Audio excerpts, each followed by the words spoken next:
Bersama saya Mastura Malak dalam rentasan berita edisi 1454. Antara paparan utama. Tuduhan Kazaf mana suara ulama dan asatizah PAS. Sila bertanya kepada Ketua Pembangkang. MP Pembangkang terkejut dan nak hitam.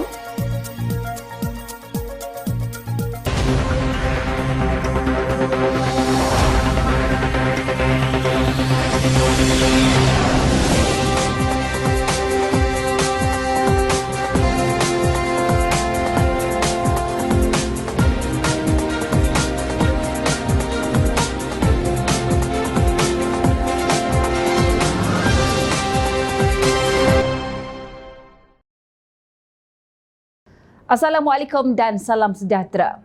Tuduhan liwat atas seseorang adalah satu kesalahan Kazaf jika tidak dibuktikan dengan 4 orang saksi atau pengakuan ikrar orang yang dituduh.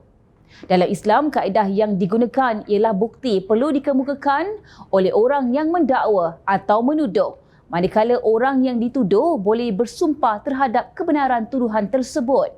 Mengikut kaedah itu, orang yang menuduh perlu mengemukakan bukti 4 orang saksi yang melihat jelas-jelasnya perbuatan tersebut. Dalam kes rakaman video, hanya penolong kepada bukti, iaitu bukti mestilah 4 orang saksi yang melihat perbuatan tersebut yang mereka hendaklah seorang Muslim yang adil, tidak buta dan tidak fasik.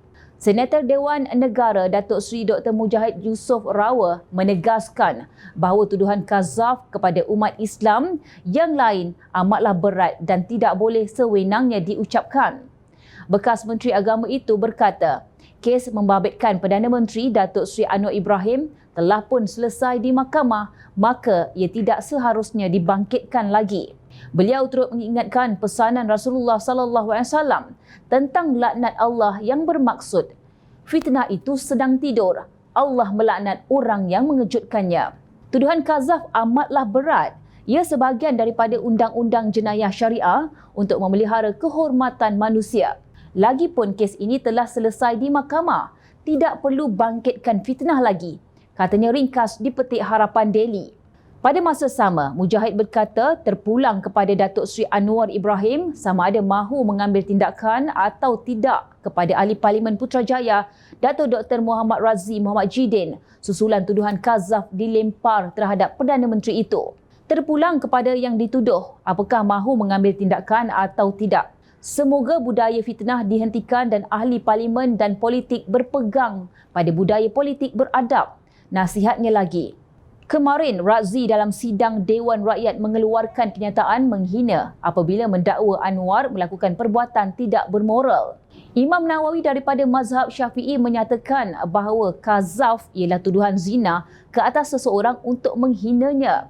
Sebarang penyataan di luar mahkamah yang bermaksud bukan untuk perbicaraan, maka ia adalah Kazaf jika tidak disertakan dengan 4 orang saksi.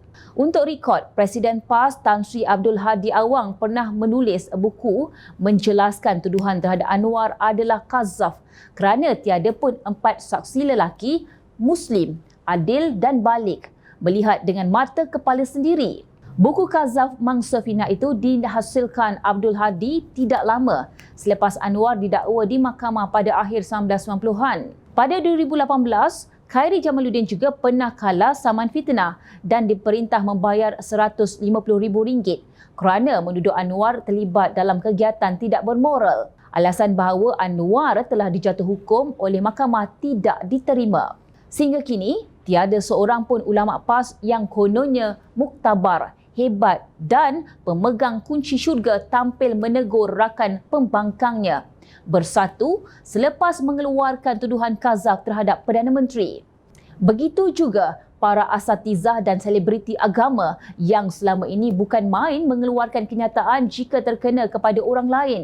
namun terbungkam apabila terkena batang hidung pimpinan sokongan mereka. Sementara itu, Naib Presiden Bersatu itu dinasihat bertaubat kerana didakwa telah menyebut beberapa perkataan jelik terhadap Perdana Menteri yang jelas termasuk dalam kesalahan jenayah kazaf. Bekas Menteri Perusahaan Peladangan dan Komoditi Datuk Dr. Muhammad Khairuddin Aman Razali berkata, kazaf juga termasuk dalam kategori jenayah hudud serta antara dosa besar dalam Islam.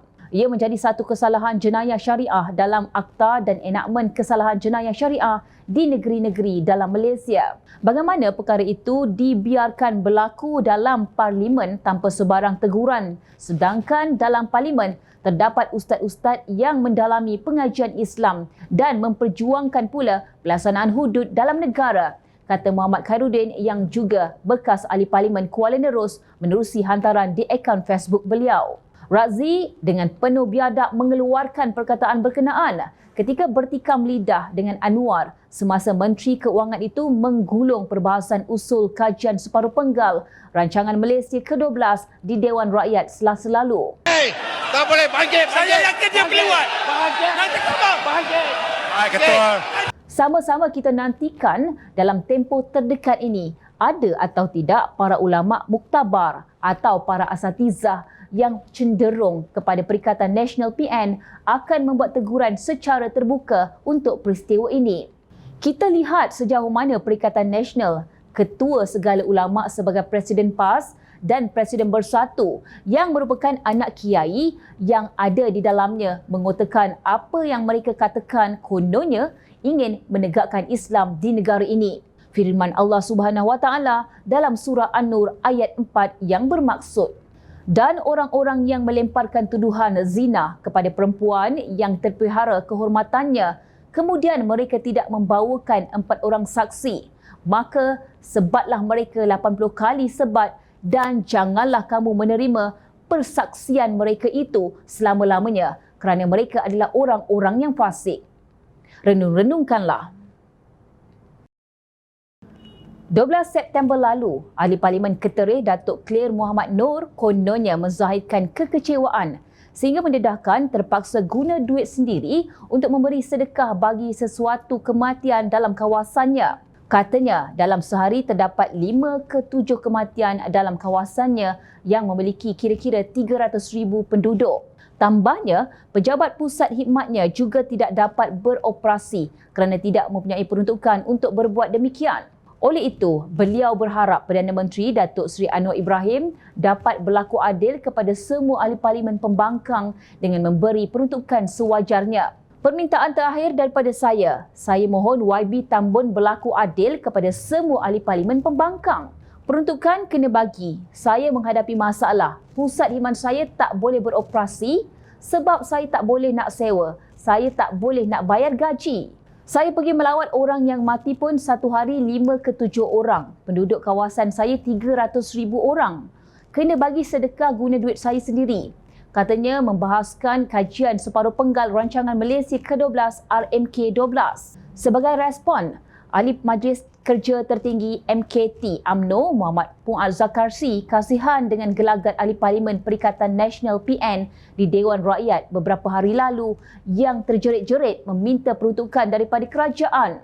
Katanya, mereka seharusnya mempersoalkan mengenai peruntukan mereka kepada Ketua Pembangkang Datuk Seri Hamzah Zainuddin yang didakwa menolak sebarang rundingan berkaitan hal itu. Kesian tengok gelagat ahli parlimen PN merengek dan terjerit-jerit minta PMX bagi peruntukan khas kepada ahli parlimen pembangkang. Terdedah pekung di dada kerana duit peruntukan mahu digunakan untuk melawat orang mati dan menghadiri majlis perkahwinan, katanya dalam satu hantaran di Facebooknya semalam. Anwar pada sesi ucapan penggulungan kajian separuh penggal rancangan Malaysia ke-12 RMK-12 mengingatkan pembangkang supaya tidak angkuh dan sombong untuk mendapatkan peruntukan daripada kerajaan.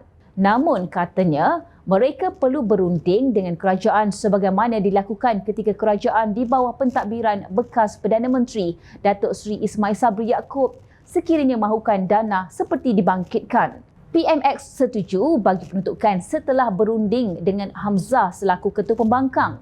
Tetapi Hamzah menolak untuk berunding kata Puat sambil menambah Hamzah semasa menjadi menteri tidak membantah ketika Ismail Sabri berunding dengan Anwar.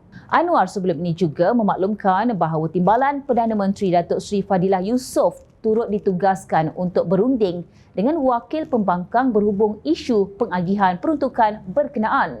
Selain itu, 3 ahli Parlimen PN juga dilantik untuk mengadakan rundingan mengenai jumlah peruntukan yang bakal diterima wakil rakyat pembangkang. Mengulas lanjut, Puat bagaimanapun berkata dana berkenaan tidak seharusnya diberikan terus atau dimasukkan ke akaun pusat khidmat ahli Parlimen pembangkang. Takut ada yang guna, wallahi saya undi PAS. Ahli Parlimen PN patut tanya Hamzah kenapa tolak perundingan. Yang penting dapat peruntukan. Malu apa ketua pembangkangku? Sindirnya. Untuk makluman, Perdana Menteri pernah mengingatkan wakil rakyat pembangkang supaya berunding dengan kerajaan sekiranya mahu peruntukan disalurkan kepada mereka. Anwar juga mengkritik dan menafikan kenyataan pemimpin pembangkang yang mendakwa tiada peruntukan diberikan kepada kawasan mereka. Tegas Perdana Menteri, peruntukan di kawasan dan rakyat tetap disalurkan melalui beberapa projek untuk rakyat. Bila Yang Berhormat Bera Datuk Seri Ismail Sabri ambil alih jadi Perdana Menteri, saya terima kasih kepada YB Bera kerana YB Bera kata kalau betul nak peruntukan pembangkang, kita bincang baik-baik. Jadi kita hantar perwakilan ketika itu pembangkang berbincang baik-baik dan kemudian ada hala tuju. Akhirnya beliau jemput saya bincang sekali lagi. Lepas putus tanda tangan dan luluslah. Kalau tak nak runding, tunggulah sampai bila pun saya tidak akan luluskan, tegas beliau. Tambah Anwar lagi, itu adalah keputusan muktamad daripada Perdana Menteri merangkap Menteri Keuangan. Justru kepada para walaun atau rakyat di negeri pembangkang, sila bertanya kepada wakil rakyat yang mewakili anda, adakah mereka bertanya kepada Hamzah Zainuddin tentang hal ini? Jangan kerana sikap bodoh sombong dan angkuh ketua pembangkang, Kerajaan Madani pula dituduh dan difitnah zalim. Maklumat ada di hujung jari anda. Jangan hanya pandai bermain TikTok atau membazir masa berbaris berbelas jam demi seketul kunafa. Jabatan Komunikasi Komuniti dalam satu hantaran menyatakan bahawa ucapan wallahi, wabillahi, watallahi tidak ada dalam teks angkat sumpah buat ahli Dewan Rakyat. Berdasarkan pemerhatian terhadap Majlis Mengangkat Sumpah Ahli Dewan Rakyat pasca PRU 2018 dan 2022 serta upacara mengangkat sumpah ahli-ahli parlimen yang memenangi PRK. Upacara itu memang tidak disertai oleh ungkapan berkenaan sejak sebelum ini lagi. Teks mengangkat sumpah yang tipikal adalah saya iaitu nama wakil rakyat setelah dipilih menjadi seorang ahli Dewan Rakyat dengan sesungguhnya bersumpah bahawa saya akan dengan jujur menunaikan kewajipan-kewajipan saya sebagai yang demikian dengan segala daya upaya saya bahawa saya akan menumpahkan taat setia yang sebenar kepada Malaysia dan akan memelihara, melindungi dan mempertahankan perlebagaannya. Ini sekaligus menafikan dakwaan seseorang ahli parlimen pembangkang iaitu ahli parlimen Arau, Datuk Seri Syahidan Kasim di Dewan Rakyat bahawa kononnya sebahagian wakil rakyat terkejut sehingga macam nak pitam kerana kononnya baru berlaku perubahan pada lafaz angkat sumpah. Ini berlaku selepas ahli parlimen Pulai yang baru Suhaizan Kayat mengangkat sumpah pada 19 September lalu. Beliau bertanya kepada speaker atas arahan siapakah ungkapan wallahi, wabillahi, watallahi akhirnya dikeluarkan daripada lafaz sumpah. Pun begitu, ungkapan wallahi, wabillahi, watallahi didapati ada dalam lafaz sumpah jawatan bagi Perdana Menteri, Menteri dan Timbalan Menteri Beragama Islam. Sebagai respon segera, Menteri Komunikasi dan Digital Fahmi Fadzil menjelaskan bahawa kalimat wallahi, wabillahi, watallahi sememangnya tidak dilafazkan ketika Majlis Angkat Sumpah Ahli Parlimen bukan saja bagi penggal ini tetapi juga termasuk penggal-penggal yang lepas. Menerusi video yang dimuat naik dalam TikTok, Fahmi juga berkata yang di-Pertua Dewan Rakyat Tan Sri Johari Abdul juga turut memberikan jawapan bahawa perkara itu tiada dalam peraturan mesyuarat. Fahmi berkata untuk memastikan kesahihan dakwaan yang dibangkitkan Syahidan itu, beliau telah meneliti semua upacara Majlis Angkat Sumpah Ahli Parlimen yang berlangsung sebelum ini. Ia turut membabitkan angkat sumpah oleh Syahidan dan Timbalan Perdana Menteri Datuk Seri Dr. Ahmad Zahid Hamidi pada tahun lepas. Ahli Parlimen Pago Tan Sri Mahyadin Muhammad Yassin 2018, Ahli Parlimen Marang Tan Sri Abdul Hadi Awang 2013 dan terbaru Ahli Parlimen Pulai Suhaizan Kayat pada Selasa lepas. Jelas tidak ada bacaan ungkapan wallahi wabillahi watallahi dalam Majlis Angkat Sumpah Ahli-Ahli Parlimen. Bukan hanya dalam penggal ini, malah untuk penggal-penggal sebelum ini.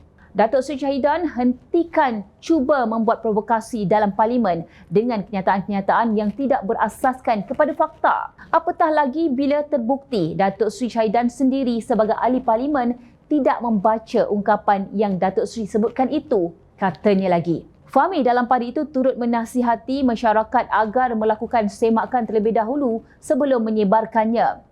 Ingat, semak sebelum sebar. Kita sakan dulu apa yang kita terima dalam media sosial, katanya lagi. Nampaknya masyarakat perlu ditegaskan lagi agar melakukan semakan terlebih dahulu sebelum menyebarkan sesuatu maklumat yang tidak pasti. Malah sepatutnya kepada mereka yang suka berkongsi sesuatu yang salah seperti ini juga perlu diambil tindakan. Sejak akhir-akhir ini kelihatannya makin menjadi-jadi drama ciptaan pembangkang sama ada di dalam atau di luar Parlimen. Malah sejak wujudnya wartawan cabuk yang dibiayai, semua benda ingin dijadikan modal untuk memperlihatkan kononnya kerajaan yang ada pada hari ini lemah. Jika ahli parlimen mereka pun biadab dan cakap tanpa usul periksa, merapu datang bersidang tanpa penyelidikan dan fakta, apa sangatlah dengan cyber troopers dan wartawan upahan lepasan SPM, semua benda kelihatan kabur. Apa sebenarnya yang mereka mahukan? Ingin bertindak sebagai pembangkang yang konstruktif atau hanya sekadar mahu menjadi pembangkang? Ingat, rakyat sentiasa memerhati. Jom Channel ingin mengucapkan jutaan terima kasih kepada para penyokong Jom Channel dan kepada yang berminat untuk memberikan sumbangan bagi membolehkan kami meneruskan perjuangan menyampaikan berita yang benar. Sumbangan boleh dibuat melalui akaun bank yang tertera. Suara rakyat kami sampaikan demi negara tercinta. Teruskan bersama kami di Jom Channel untuk mendapatkan berita politik tanah air. Saya Mas Romala, Assalamualaikum dan jumpa lagi.